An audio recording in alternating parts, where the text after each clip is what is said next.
बिस्मिल्लाहिर्रहमानिर्रहीम अस्सलामुअलैकुम और मैं हूं आपकी मेजबान सुंबल सियाह। नजर डालते हैं अब तक की अहम तरीन खबरों पर। पीपल्स लेबर यूनियन केडीए के सरपरस्त आला अशरफ अकरम ने वजाहत करते हुए कहा कि पीपल्स पार्टी हमेशा से मजदूरों के हकूक़ की आवाज़ बुलंद करती आई है, जिसकी मसाइल ये है कि केडीए को अपने पैरों पर खड़ा करने के लिए अब तक ग्रांट देती चली आ रही है और हमने किसी के दफ्तर पर कोई कब्जा नहीं किया, बल्कि हमें इंतजामिया ने केडी लैंड में यूनिट ऑफिस बनाने के लिए जून के महीने में एक कैबिन दिया था। बात ये कि ये लोगों से आपसे सुन रहा हूँ कि इस किस्म की बात जो है वो सामने आ रही है, लेकिन वो शायद झगड़ा जो है वो एक तरफा तो मुझे हो सकता है नज़र आ रहा हो, लेकिन हमारी तरफ से हम ना कभी किसी से आज तक हमने तू करके बात की है और न इंशाल्लाह हम तू करके बात कभी आइंदा भी करेंगे। तमाम किस इदारे के मुलाजमीन हमारे दोस्त हैं, हमारे भाई हैं, और सबसे पहले जब बुनियादी चीज़ जो होती है वो होती है इदारा। इदारे के बाद होती है इदारे की मुलाजमत के बाद होती है दूसरी पार्टियां। हमारा सबसे पहले इदारे को मजबूत करना है, उसके बाद मुलाजमीन को एक होना है। लड़ाई झगड़े की बात तो अल्हम्दुलिल्लाह यहाँ कभी इससे पहले कभी ना हुई है, ना हो रही है और ना आइंदा हमारी तरफ से कभी आपको नज़र आएगी। इसमें तो मुझे हंसी आ रही है ये सोचकर कि एक वो पार्टी जो हुकूमती पार्टी है, अल्हम्दुलिल्लाह हमने इस इदारे के अंदर जब से ये केडिया बहाल हुआ है 2016 से, तो इस इदारे की जो हैसियत थी वो सिर्फ नाम की थी। 1 रुपया इस इदारे के अंदर तनख्वाह देने को नहीं था, लेकिन हुकूमत सिंध ने एक ग्रांट मंजूर की 2016 के अंदर और ये कहा कि जी 2 साल तक केडीए जो है इस ग्रांट को हम देंगे। और केडीए जो है वो क्योंकि एक इंडिपेंडेंट इदारा है, उसकी अपनी गवर्निंग बॉडी है, इससे गवर्नमेंट का कोई ताल्लुक नहीं होता, ना गवर्नमेंट से कुछ लेती है ना गवर्नमेंट कुछ देती है। तो 2 साल के लिए मुआहदा हुआ और वो मुआहदा ये था कि 2 साल तक हम आपको ग्रांट देंगे और 2 साल के बाद ग्रांट नहीं देंगे। आज 8-9 साल शुरू हो गया है, इस 9 साल के अंदर वो 20 करोड़ रुपए की ग्रांट है आज 40 करोड़ रुपए की हो गई है। लेकिन सिंध गवर्नमेंट ने, पाकिस्तान पीपल्स पार्टी ने 1 महीना ऐसा नहीं है कि इस ग्रांट को, इस इदारे को ना दिया हो।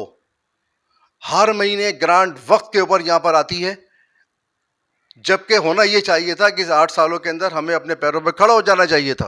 ये क्या वजह है कि हम अपने पैरों पर खड़े नहीं हो सके? ये हमारी इदारे की हमारी अपनी कमज़ोरी कहते हैं कि हमारी कमज़ोरी है कि हमने ऐसे वसाइल पैदा नहीं किए कि हम जो है वो ग्रांट जो एक इमदाद गवर्नमेंट से लेते हैं और वो इमदाद देना बंद करें और अपने पैरों पर खड़े हों। लेकिन मैं सलाम पेश करता हूँ हमारे चेयरमैन बिलावल भुट्टो जरदारी साहब को कि उन्होंने खुसूसी तौर पर इस पर जो मुलाजमीन के लिए, इदारे के लिए ग्रांट के हवाले से उन्होंने कहा ये कभी नहीं रुकनी चाहिए जब तक इदारा अपने पैरों पर खड़े नहीं हो। इसके अलावा इससे पहले भी 50 करोड़ रुपए पेंशन की सूरत के अंदर चेयरमैन साहब के हुक्म से यहाँ पर डिसबर्स हुए। अब एक और 3 अरब रुपए का मामला है जो कि आपने देखा होगा पिछले 3-4 महीने से सिलसिला चल रहा था कि हो गया, लेकिन हुआ कुछ भी नहीं।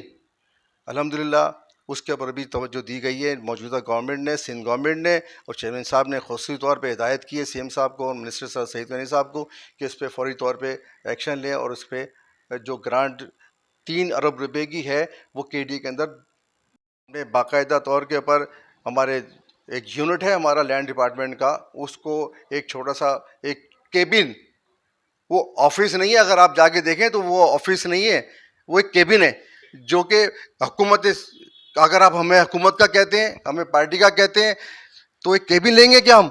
जबरदस्ती छीनेंगे तो एक छोटा सा केबिन छीनेंगे? ना कभी छीनना झपटी की सियासत इस इदारे के अंदर कभी हुई है, ना इंशाल्लाह होगी। अगर छीना झपटी की सियासत करने वाले हम बेगैरत लोग होते तो बड़े दफ्तरों पे कब्जा कर रहे होते। हमने किसी पे ना इसकी मुकम्मल तौर पे इसकी मजम्मत करते हैं, उन लोगों की मजम्मत करते हैं जो इस किस्म के प्रोपेगेंडा पार्टी के ख़िलाफ़ और यूनियन के ख़िलाफ़ चला रहे हैं। हमने किसी के दफ्तर पे कोई कब्ज़ा नहीं किया। एक छोटा सा कैबिन जो कि इदारे ने हमें एलोकेट किया है और एलोकेट करने के बाद उसने हमें पोजीशन, फिज़िकल पोजीशन दिया है। मैं कह रहा हूँ कि अगर वो कहीं मुझे साबित कर दें कि मैं किसी कब्ज़े के अंदर कहीं खड़ा नज़र आया, किसी मामलात के अंदर मैं खड़ा नज़र आया, तो बता दें मुझे।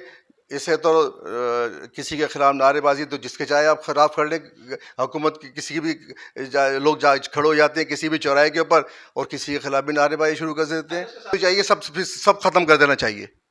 सिर्फ एक यूनियन सीबीआई का दफ्तर होना चाहिए, एक अपोजिशन का होना चाहिए, इसके अलावा दफ्तर नहीं होना चाहिए। लेकिन हम इस मामला में कभी ना पढ़े हैं ना पढ़ना चाहते हैं اس معاملے کے اندر جو جیسا چل رہا ہے اس کو چلتا رہنا چاہیے. ہم کسی کے اوپر کیچڑ نہیں اچھالتے, نہ کسی کے خلاف ہم نے آج تک بات کی. ہم نے تو سی بی اے جو موجودہ سی بی اے ان کو بھی ہم نے برملا یہ ہمارا پیغام ہم نے ان کو بھی دیا ہے کہ کسی بھی موقع کے اوپر اگر ہماری ضرورت پڑے سی بی اے کو ملازمین کے معاملات کے اندر, خدا کی قسم ہم سی بی اے کے ساتھ بھی ان کے شانہ بشانہ کھڑے ہو نظر آئیں گے. ہم کسی مخالفت کی بات نہیں کرتے. ہم سی بی اے کے لیے آج تک کہیں بتا دیں کہ ہم نے کہیں کھڑے ہو کے سی بی اے کے متعلق بھی کبھی کوئی غلط بات کی ہو, ہم نے کہا سب ہمارے دوست ہیں, ہمارے بھائی ہیں. ابھی بھی میں برملا آپ کے تعاون سے چینل سے یہ بات کرنا چاہتا ہوں کہ موجودہ سی بی اے کو میں باقاعدہ یہ دعوت دیتا ہوں کہ اگر میری کہیں ضرورت پڑے میں ان کے ساتھ کھڑا ہوں. ہماری گورنمنٹ کی کہیں ضرورت پڑے گی انشاءاللہ ہر معاملے کے اندر ان کی چارٹر آف ڈیمانڈ کے اندر بھی ہم ان کے ساتھ کھڑے نظر آئیں گے.